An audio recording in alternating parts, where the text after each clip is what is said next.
This doesn't work very well, does it? Assalamu alaikum. So, Ustad Yahya, you are now on YouTube. You're live on YouTube. Your first time? How are you feeling? Alhamdulillah, feeling good. We have one person here saying, we have Ustad Akifa. Oh, mashallah, fantastic. Yeah. So, inshallah, Ustad Akifa, we will be starting around 3 minutes past 7, just to allow everyone a few minutes to settle in. And also, it will allow many of our parents and students, and also the wider community, to join us on YouTube as well.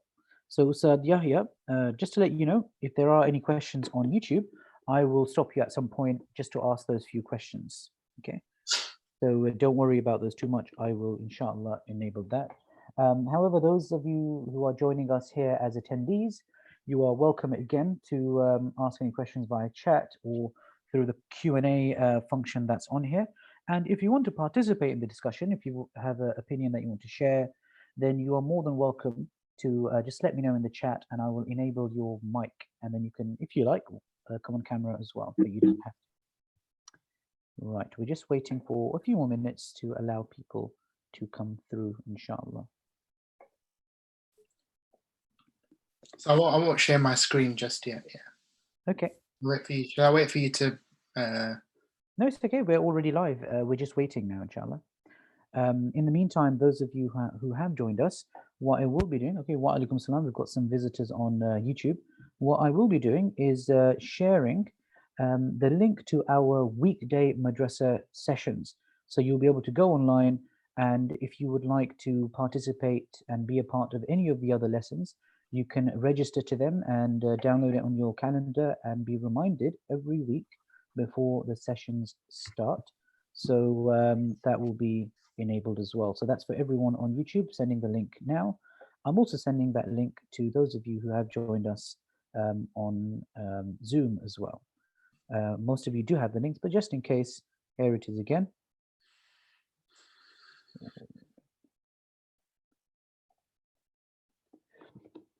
Inshallah, we'll start in a few minutes because our session is supposed to start for 7. The reason why we want to start earlier and not wait too long is because I just realized that the time for Maghrib had now changed. It's going ahead. So Maghrib will start around 7:35. So we want to be finishing around that time as well. So it won't be that much of a long session. But inshallah, it will be enjoyable as we journey with Dr. Yahya over the various empires, Muslim empires that once existed, and how they did Hajj, and everything around the Hajj, looking at the economics, the arts, the societies, and everything else related to the Hajj. Is that right, Dr. Yahya? Yeah, there's a lot to live up to, so thank you very much. Okay. I'll try to do justice to that. That's fantastic, mashallah. I remember you once telling me about the Finland model. Do you remember that? Oh, interesting. Yes. Do you disagree with that now, or can you summarize it in one line for the attendees, in one sentence? Well, I can't remember the context, and I don't want to get it wrong, and I don't believe in one-liners, so I don't think that is in line with the Finland model. So the way I would do that is this, just by remaining silent, and yeah. So inshallah, just give me another 2 minutes, and we will inshallah be ready to go. I'm just sending out this message to some more groups who will be part of this as well, inshallah.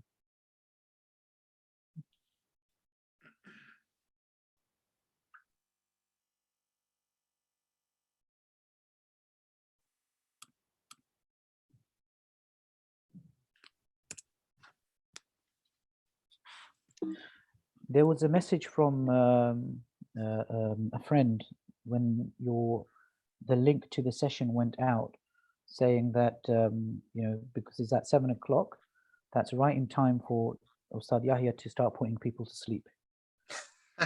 What's your opinion on that? No, it wasn't. No, it was someone else. It was someone else. No, that sounds about right, to be honest. Yeah, so yeah, alhamdulillah, that's good.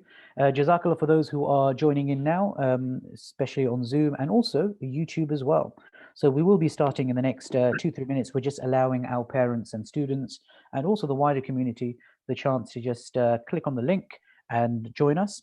And just to let you know, inshallah, if you do want to join us for any of our other sessions, they're absolutely free and it's open to the public as well. You just need to go on our madrasa website and find our weekday sessions, register and join us every week, inshallah. So we will be having these every week and we will progress every single week as well. In the meantime, if you have, once we do start our session, if you have any questions, there are 3 ways to ask those questions. Number 1, you can use the Q&A facility on here, which is the best as it highlights for us. We can see it straight away. Number 2, you can ask us a question on the chat function that's on Zoom. And if you've joined us from YouTube, you can ask us a question on there. I will be looking there every so often as well. So I think, as we said, it's 7:03 and we want to finish in time for Maghrib. So inshallah, I think it's time that we begin. So Bismillahir Rahmanir Rahim. Nahmaduhu wa nusalli ala rasulihil kareem, amma ba'd. So first of all, I would like to thank Dr. Yahya, who has joined us and giving us his time every week of about 40 to 45 minutes to talk about and actually take us on a journey, a very special journey through the various different Islamic empires, ranging from the Umayyads to the Abbasids, then possibly the Mamluks, the Ottomans, and everyone else. So it will be interesting to see what Dr. Yahya has to teach us about the Hajj, but through Islamic history. So Ustad Yahya, over to you.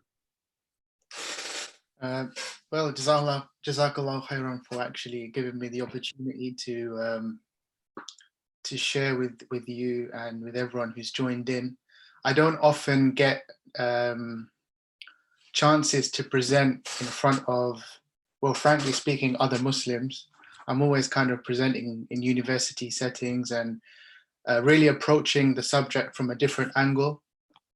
This is actually a really nice opportunity for me to talk about the Hajj really in a more faith-based context, you know, where it has actual spiritual meaning for myself and all the audience as well. But we're not only going to be talking about the spiritual aspects of the Hajj. That's probably the side that most of us are really familiar with anyway. So without ignoring the spiritual side of the Hajj, and in fact, that's actually the focus of my PhD, which I haven't finished yet, which is why I've got on the slideshow, not a doctor. I don't want to tempt fate. But so my PhD, the title of it is Space, Ritual and Religious Experience in the Ottoman Hajj, 1660 to 1760. So a bit jargonistic, you could say, or kind of full of academic speak. But to boil that down, really, the sacred space of Mecca, what makes it sacred, what areas of it are sacred. And by sacred, I mean which holds special meaning for us as Muslims. And the second part of it, ritual and religious experience. Ritual is something very important. Normally people translate the word nusuk as ritual or manasik. And these are very powerful ideas and concepts in the Quran. And these, the root nun, sa and kaf, nun, sin and kaf, you know, very present in the Quran. And hopefully we'll come across some of them today. And finally, religious experience. So to look at religious experience, I look at, for example, the travelers who went on the Hajj. I also look at guides to the Hajj and how they kind of informed the experiences people had. And the reason I picked this subject for my PhD is because I noticed in the scholarship on the Hajj that's already out there, it's the one aspect that's ignored more often than not. So the Hajj is an amazing way to learn about all types of things. So politics, economics, agriculture, architecture, you know, the way the Hajj was organized is just amazing. In fact, what I'm going to do is well, if I can, my computer lets me. Okay, I've seemed to have stopped sharing my screen. That's our first technical problems. That's fine. Are you okay with that? And I will go back in.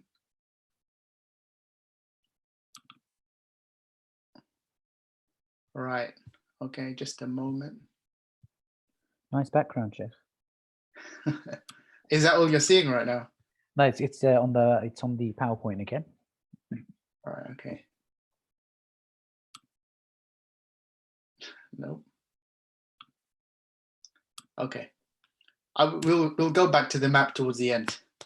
So I won't speak about myself for too long. I like doing that. What I'll do is I'll get to the second slide. So what I want you to do is, so we're hoping to keep this interactive, and I've heard that a lot of these sessions have had a lot of questions, which is great, because I want to encourage that, and I want to encourage discussions and questions, and especially for today, for example, many of the people tuning in, especially Ustad Hamid, will know more about this subject than me, as I've just told him. So I'm happy for people to jump in. And Sheikh Hamid has kindly agreed to keep an eye on the Q&A in the chat. So what I want everyone to do is just to take 30 seconds, look at this image, look at this picture, this work of art, and I want you to think of 3 words that kind of sum it up for you. Or it could be just 3 words that first come to your head when you look at this image. And after 30 seconds, I want you to maybe unmute your mics and say the words, if that's okay.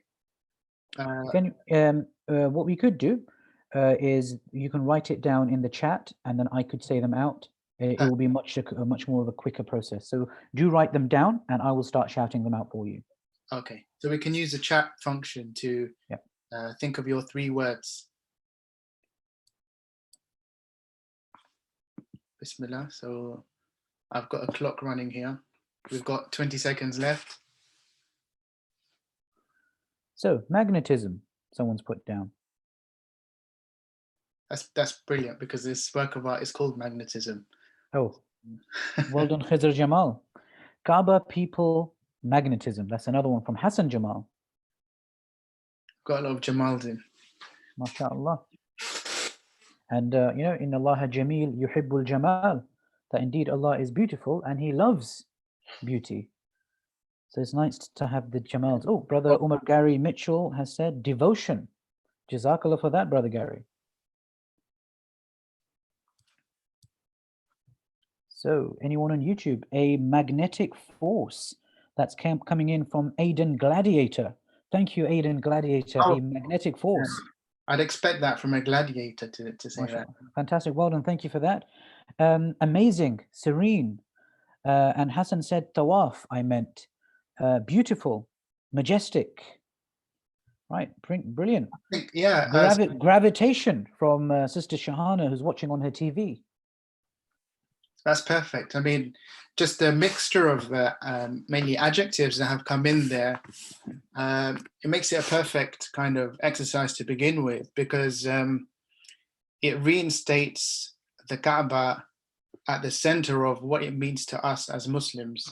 So before we embark on a journey over the next few weeks, inshallah, where we talk about the Hajj and the Kaaba in many different contexts, I think it's important to keep sight of the Kaaba as something that we make pilgrimage to wherever we're from. And the magnetism is very powerful there, because you can see this kind of magnetic type thing in the center, drawing everything in. The thing that we do tawaf of, which someone mentioned, and that's kind of conveyed very, very beautifully in a way that words can't really express in this piece. And also as the Qibla of the Muslims. So not necessarily when we're only in physical proximity of the Kaaba, but also wherever we're from around the world, in some way or another, we're kind of like these kind of brilliant, this artistic rendering. In some way or another, we are showing our devotion, as Brother Umar put it very succinctly. So just magnetism is what what this piece of art is called, and there's a picture of the artist, who I believe is from Saudi Arabia, And he, I think, produced this for the British Museum exhibition in 2012. And if anyone's interested in that exhibition, I don't know if I'm holding this up right because I actually can't see myself, but this is the book that came out of that exhibition. And it's a really nice entry-level book, suitable for, I think, most ages, and will be useful. I picked it up secondhand for £9. That's a bargain. I don't know if secondhand's a good idea these days. If you buy it, wipe it down. Okay. No, even if it's new, still wipe it down. Absolutely, can't be too careful. What I would say is really interesting about this piece. The Swiss watchmaker Omega actually replaced the Kaaba with a watch and made an advertising campaign out of it. And the artist actually sued them. I don't know. I hope he got a good amount of money off them.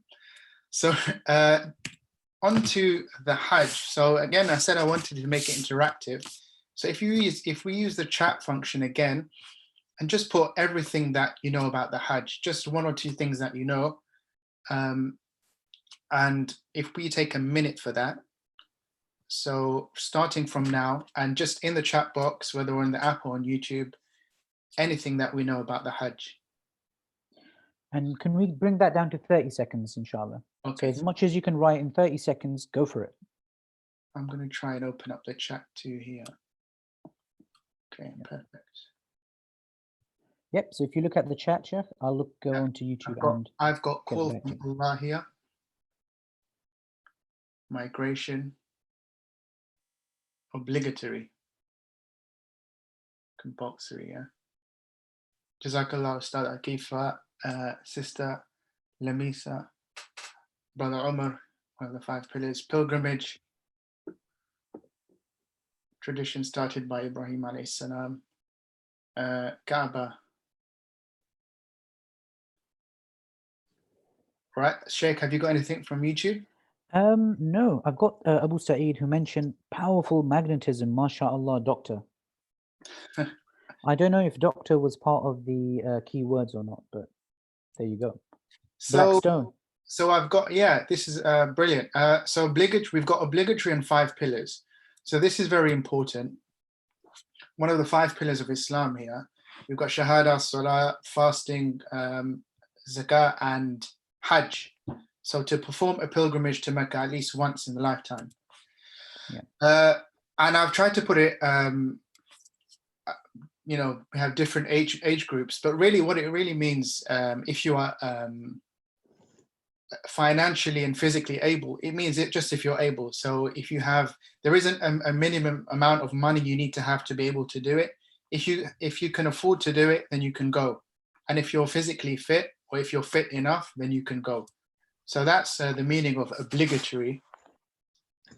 The other point is, unlike many pilgrimages from other faiths, such as Christianity and Judaism, Christianity, specifically Catholicism, I think Protestants are less friendly to the idea of pilgrimages.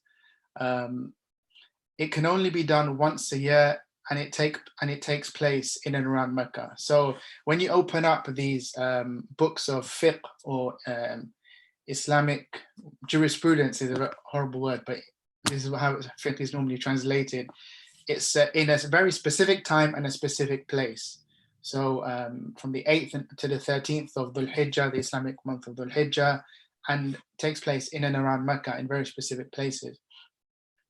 So Muslims from all over the world take part, rich and the poor, and everyone is equal in the eyes of Allah. So in the chat box, maybe someone can put in how that happens. How does a Hajj make people equal in the eyes of Allah subhanahu wa ta'ala? The other point is, and this is one of the answers actually, the Hajjis or pilgrims, the male ones anyway, wear simple white clothes called ihram. And I don't want to dwell too much on that, because most of us will know what ihram is and what it constitutes. And summarizing the Hajj, the pilgrims perform different acts of worship. Again, I don't want to do a day-by-day breakdown because that would take up the full half an hour. And I know my father who does kind kind of lectures once a year on how to do the Hajj. He takes like a full Sunday morning, and normally they overrun until about 3 o'clock in the afternoon. So let's not get Yeah, too. and also if you start doing a good lecture on the Hajj, Dad might make you do it. Yeah. So yeah, that might not be a good idea. Yeah. So yeah, so Allah makes everyone the same by letting them pray on the same floor. I'm not sure. I mean, same floor. I'm not sure how that might be. Well, that's actually interesting. The same floor. If I make some meaning out of that, it's that nobody really gets a privileged place around the Kaaba. Everyone is kind of equal in that respect. They dress the same. They do the same acts of worship, and you cannot identify who is rich or poor. That's brilliant. That puts it brilliantly, because you really can't when you're on the Hajj. You don't really, most of the time. No, you can't really tell. Whereas when we're on the street and we're wearing our clothes, we're driving certain types of cars. We have certain physical markers. We live in certain neighborhoods.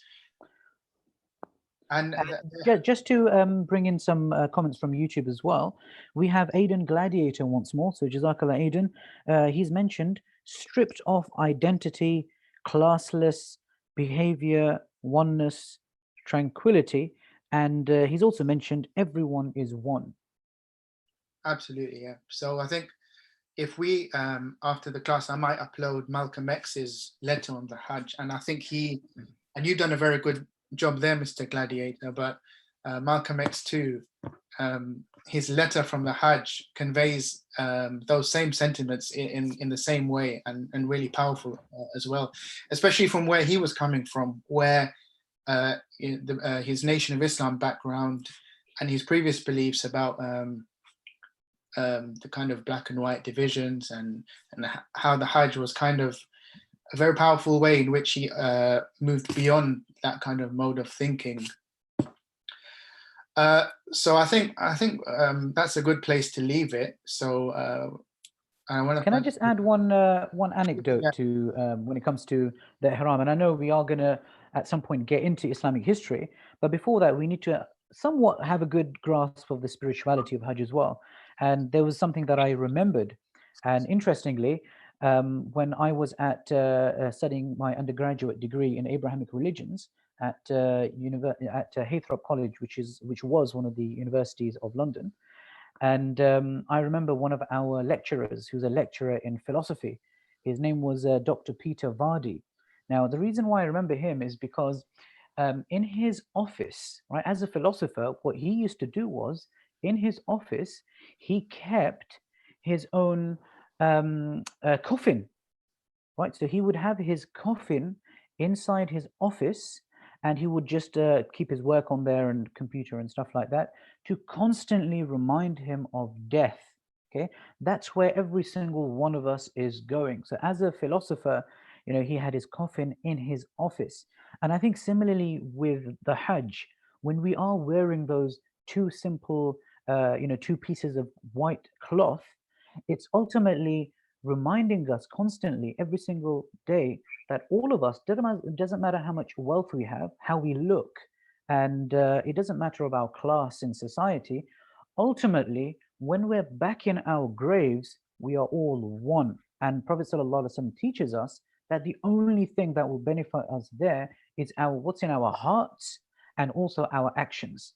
And regardless of your wealth and everything else, those two things are key. And I think that's my part of my piece on how does it all make us similar. It's the reflection we must constantly have about the shortness of life, but at the same time the fragility of life, which we are now seeing around us today. And it's kind of bringing us together. It's bringing us on the same plane. So no one is free from this virus. We're all, and no one is free from this fear at the moment. We're all in this together.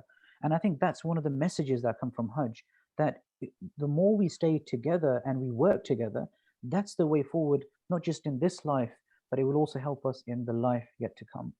I will stop the lecture here, Ustad Yahya, and ask you to take us back in time. That was really needed. And also it reminds me of these old pictures that you get. Photography of the Haram started in about 1880, and in those early pictures you always see ihrams kind of laid out on the floor. And the reason why is because a lot of the time pilgrims would take the ihram and wash it in the well of Zamzam. Then they would dry it on the floor of the Haram, of the Masjid al-Haram in Mecca. They would dry it. Then they would take it back home with them, and they would ask to be buried in that same cloth. So the Hajj is, in that sense, also a very powerful juncture in someone's life. It's a rite of passage, is the word. For many people, it's something that has to be done where one kind of clears one's account with Allah subhanahu wa ta'ala, where one asks for forgiveness. And then oftentimes they take that back home with them through that ihram, and then they ask to be buried in that same cloth. So moving on to this here, I'm just going to close this chat for now. So I thought it would be a really good idea in this introductory session to make sure that the Quran is at the center of what we're talking about, because it will be, I suppose, less and less the case as we go on. And the Hajj is very central in the Quran. There's a whole surah named after it. This is what you could call the Hajj verse. There's a famous personality in Ottoman history called Mustafa Ali, and he was a kind of a man of letters, a writer, someone who commentated on the state of Ottoman society. He also traveled to Cairo. He wrote advices for the Sultan, and he calls this the Hajj verse, which Egyptians used to write on their doors and on their houses after they'd completed the pilgrimage, and they still do actually, and I've seen it myself. So this is the verse which establishes the Hajj as what we called before as an obligation, and what Muhammad Abdul Halim has translated here as a duty owed to God by people who are able to undertake it. So I think it's conscious of the time as well, but this verse is really powerful because it establishes Mecca as the first house of worship. So that kind of tells us that this house is not something that started with Ibrahim alayhi salam. And most scholars would say that the house was built by Adam alayhi salam, or at least existed in the time of Adam alayhi salam. The second thing is that this the verse establishes Mecca as a blessed place and a safe place. So what we understand now as a haram, a place of sanctuary, in which people are safe, but also in which people are rewarded more for the good actions they do, and also people, and you feel it yourself when you go there, you're much less inclined to do things that are the opposite, to do bad things, basically. Mecca is not only a magnet, but here it's described as a source of guidance. So it's also feeding out guidance in that sense. And also a place described with signs. So when you go there and you see things like the black stone, which someone mentioned in the chat, the maqam of Ibrahim alayhi salam, which was also mentioned in this verse, this is something that increases a person in their faith, and ultimately is a sign to Allah subhanahu wa ta'ala, to the divine. So a lot of different lessons coming out of just these two verses here, and I'm not very well acquainted with the Quran commentaries, the tafsirs, but I'm sure they're very, very rich when it comes to these verses, and I'd definitely encourage people to chase that up as well, especially if you're more interested. So, talking about Ibrahim alayhi salam and the Hajj, which is what we're going to try to be doing today in the time that we've got left. How is he connected to the Hajj? In its current form, these events are very well known to most Muslims. The reason being because they're kind of central to the Eid al-Adha, which we celebrate. And normally especially when I was teaching at Fatima Elizabeth, we used to teach this lesson around that time. and it's also, of course, central to the Hajj. So for those reasons, these events are quite well known, and also they're powerful, full of lessons. So and Ibrahim alayhi salam is, of course, the friend of Allah, a very, very prominent prophet. He's the biblical patriarch. So his stories are always very powerful and they're well known. Just to add that Hassan Jamal just said regarding Ibrahim alayhi salam, he built it. Right, yeah. So that's what we're going to come to as well, inshallah. Yeah. Or it might be more appropriate to say he rebuilt it. In any case, so many thousands of years ago, the Valley of Mecca is a dry and uninhabited place, meaning that there's nobody basically living there. Prophet Ibrahim alayhi salam is instructed by God to bring his wife Hajar, or Hagar in the biblical tradition, and their child Ismail to Arabia from Palestine. And Allah tells Prophet Ibrahim to leave them on their own, which is of course a challenge, because as I've just mentioned before, it's a dry place, meaning it lacks in water and vegetation, which is needed to sustain a person. It's uninhabited, which means it lacks shelter as well. So Allah is telling Prophet Ibrahim to leave them on their own, which means that he requires Ibrahim alayhi salam's trust, because he's depositing his wife and his son in a place which is uninhabited. And Ibrahim alayhi salam leaves them, and as he leaves them, he says a very, very powerful prayer, and one can imagine how difficult it was for him to do that. So he says, Lord, make this town safe. I'll go to this second verse just for time reasons. I have established some of my offspring in an uncultivated valley close to your sacred house, Lord, so that they may keep up the prayer, make people's hearts turn to them, and provide them with produce so that they may be thankful. And Hajar and Ismail do go through difficult times. Their supplies run out and they're suffering from hunger and dehydration, which is why is the famous event that happens between the two mountains of Safa and Al-Marwa, so Safa and Marwa. So in desperation, Hajar runs up and down these two hills, trying to see if she can spot any help, maybe seeing if she can find a source of water. And it says here, finally she collapses beside Ismail and prays to Allah for deliverance.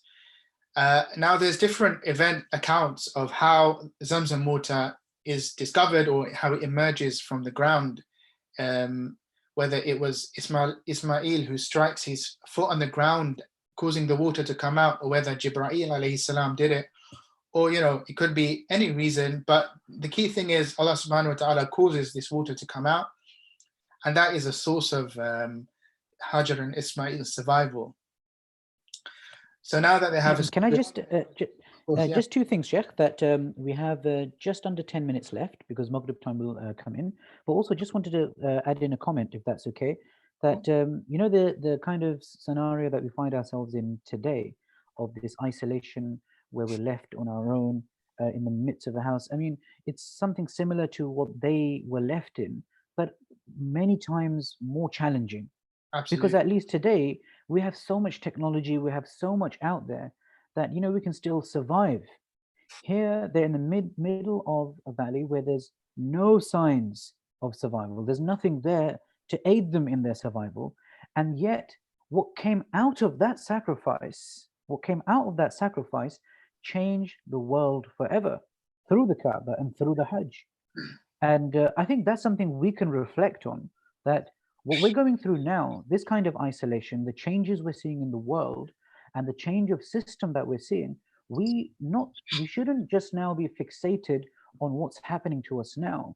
I think as Muslims, in learning from Hajar alayhi salam and Ismail alayhi salam and Ibrahim alayhi salam more broadly, is what are we going to do for the new world that is going to emerge out of this chaos? What are we putting in place now? And how are we to see the world ahead of us? Is it going to be the same world where we go back and destroy our planet? Is it going to be the same world we go back to, and it's full of pollution, because right now the earth is, it's healing. Are we going to go back to that old world, which was, under so much duress, under so much, pressure and problems? Or are we going to change the world for the better? And I think that's where the story of Hajar alayhi salam alongside Ismail Islam is so incredibly important for Muslims. That what seems like the end, what seems like death all around, is actually just the beginning of new life that's waiting for us ahead. But back to you, Ustad Yahya. Totally agreed. And I think all of these events in the Abrahamic timeline, in the events from Ibrahim alayhi salam, he and his family are constantly tested, and the metaphors that come out of these they're more than stories, are very powerful. And lessons like that, with people like you to help us take out those lessons, it's very necessary. So moving up to what brother Jamal who talked about the construction of the Kaaba. Yeah, it was one of the Jamals. MashaAllah, there's many Jamals with us today. Everyone's beautiful, mashallah. So Ibrahim alayhi salam returns to see his family, and I'm sure he was relieved to see them doing well, but also with the level of trust and belief he had in his Lord, he was not surprised, I'm sure. At this point, he's instructed by Allah subhanahu wa ta'ala to build a house of worship dedicated to him. So they construct the Kaaba, a cube-shaped structure, which was to be a kind of magnet, which takes us back to that first image that we began with. So we'll talk about how this happened on the next slide. And as the years pass, Ismail alayhi salam is also blessed with prophethood, and he preaches the message of Tawheed to the people who are around him. And then we normally fast forward to the early Quraysh and to the Prophet Muhammad sallallahu alaihi wasallam, and that we're going to do next week, inshallah. We're going to talk about the Prophet sallallahu alaihi wasallam and the Hajj. For now, let's talk about the Quran and this event of the building of the Kaaba. So Allah subhanahu wa ta'ala describes, so we can look at the bottom here, they build up the foundations of the house and they're constantly praying. You all hearing, the all-knowing, make us devoted to you. And these same prayers we use as we go on the Hajj today. Towards the top it says, we made the house, meaning the Kaaba, a resort and a sanctuary for people, saying take the spot where Abraham stood as your place of prayer. And still we do that. After we finish the tawaf, we normally pray 2 units of prayer behind the maqam Ibrahim. And it says, purify my house for those who do tawaf, who walk around it, those who stay there, which is i'tikaf. So i'tikaf in the sacred mosque, the Masjid al-Haram, is a very special thing. And those who bow and prostrate themselves in worship, so those who do the ritual prayer, the salah. And salah in the Masjid al-Haram is worth, I think, 100,000 times more, according to some narrations, than in any other place. And he also says, make this land secure and provide with produce those of its people who believe in God in the last day. So we're talking about a kind of dry and arid land, which throughout time manages to sustain itself despite the lack of natural agricultural kind of attributes. And especially when I read my travelogues, people comment, on this verse and how somehow, and the people of Mecca would say, our harvest are the pilgrims, because they didn't necessarily need conventional harvests. The land seemed to somehow provide for them, and they would say we had all types of fruits and all types of vegetables. So especially for the pilgrims whose accounts that I read, they're very much going back to that dua of Ibrahim alayhi salam. And just to add there, Shaykh, one of my thoughts was, when Prophet ﷺ did come and call towards Tawheed, the oneness of Allah and Allah being one, that actually really hardly hit the financial sector of Mecca, because that would have meant cutting out so many pilgrims, because they could then no longer come and worship their own gods around the Kaaba. They had to follow the one, and not many of them were ready to do that. And I think that was a hard-hitting truth for the Meccans, and that's why they wanted to. It wasn't really a good, a viable, opportunity for them to say yes to Prophet ﷺ, because it was the finance and the money that was at stake. Of course. But do carry on, Sheikh. Yeah. And I think moving on from that, I guess it shows how Ibrahim alayhi salam's dua comes true, because despite all that, the Kaaba just becomes something bigger, until today, where it receives millions of followers. And that goes back to this verse here, وَأَذِّن فِي النَّاسِ بِالْحَجِّ. So proclaim the pilgrimage to all people. And it says, يَأْتُوكَ رِجَالًا وَعَلَى كُلِّ ضَامِرٍ. So they'll come to you on foot, on every kind of swift mount, emerging from every deep mountain pass. So we know that Mecca is kind of in a valley between two mountains. And that's how people would come in until very recently. They would come in from all the different valleys surrounding the city, celebrating God's name, labbaik Allahumma labbaik, on those specified days. So those days 8th to 13th of Dhul Hijjah, the livestock he has provided for them, and it tells them when they sacrifice to feed themselves and to feed the poor and the unfortunate, and to do the tawaf, so circle around the ancient house, the Bayt al-Atiq. So again, another very powerful verse which kind of instructs Ibrahim alayhi salam to give out the call, and that adhan of the Hajj that he made, I suppose like the adhans in the mosque that are made now, they're quite metaphoric. And his adhan really wasn't a temporal one, meaning it wasn't one that only went out to the people that were alive in his time, but it's a time that kind of reverberates down the generations and has actually come and reached us now. So it's a very powerful thing. So those who are going for the Hajj, now we're connecting back to that call across time. We're connecting to all our fellow Muslims across the earth. And of course, we're connecting upwards to the divine as well. So it operates on several different levels. I don't have much to go, so I think it's worth just finishing up here. And I aim to do so by 1:45. So I think if that's okay, Sheikh. Yeah, if we can just finish by 1:45 because of the Maghrib time having to start as well. I'll try and finish by 7:45, inshallah. So again, a story that we're all very familiar with, which is fortunate because it means I don't have to dwell on it too much. This is the account of the sacrifice of Ismail alayhi salam in the Quran. And we know that Ibrahim alayhi salam reached old age and he had no children. And he prayed for a child, and he was given permission by his wife Sarah to take as a maiden Hajar. And in the end, he has sons, or he's given sons from both of them, which is another way in which he's tested and which he's and comes out of that test with rewards. But then he's asked to take that that kind of precious son that he was given after all that time.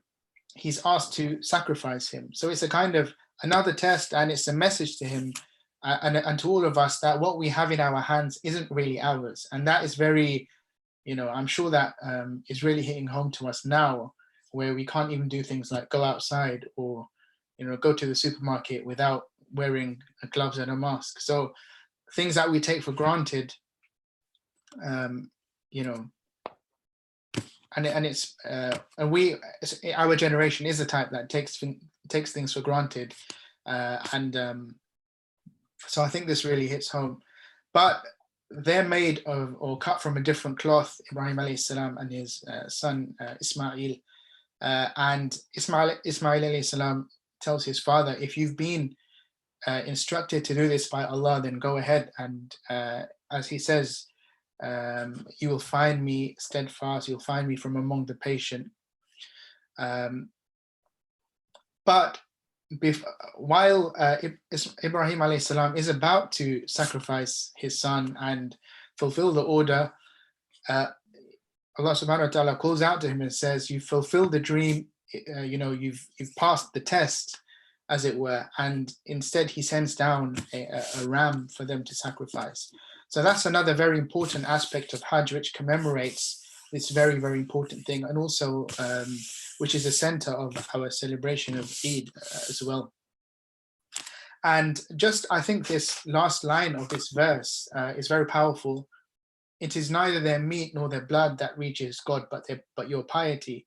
So this is more about the prophetic history, the history of the Prophet Muhammad, where the pagans have conceived of sacrifice, and sacrifice, the idea of udhiyah has evolved in their time, where meat is something that they're offering to idols and to different gods.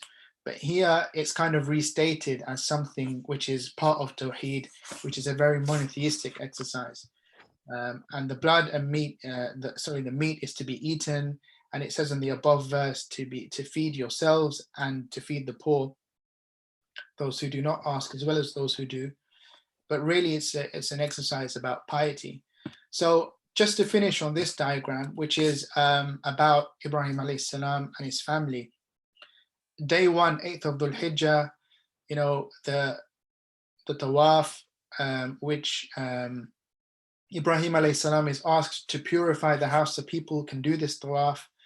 The passing between the hills of Safa and Marwa, which commemorates the way that Hajar and Ismail alayhi salam ran between Safa and Marwa to find Zamzam. The collecting stones at Muzdalifah and the pelting of the shaitan, and the shaitan are said to be the ones which try to discourage Ibrahim alayhi salam from following through on the order of Allah subhanahu wa ta'ala to slaughter his son.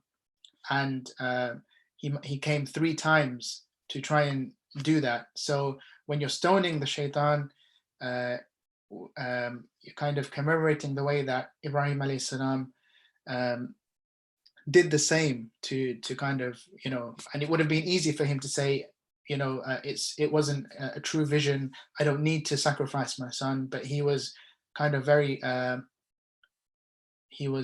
faithful, and he didn't do that. So those are kind of some of the connections. So next week, inshallah, we'll talk about the Prophet sallallahu alaihi wasallam and the Hajj, his farewell Hajj, how the Qibla changed from Jerusalem to Mecca after they had made the Hijrah to Medina. We'll talk a little bit more about Arafat and the importance of Arafat to the Hajj, as the Prophet ﷺ says, Al-Hajju Arafah. So Hajj is Arafah. If you don't go to Arafah, then the Hajj is not valid.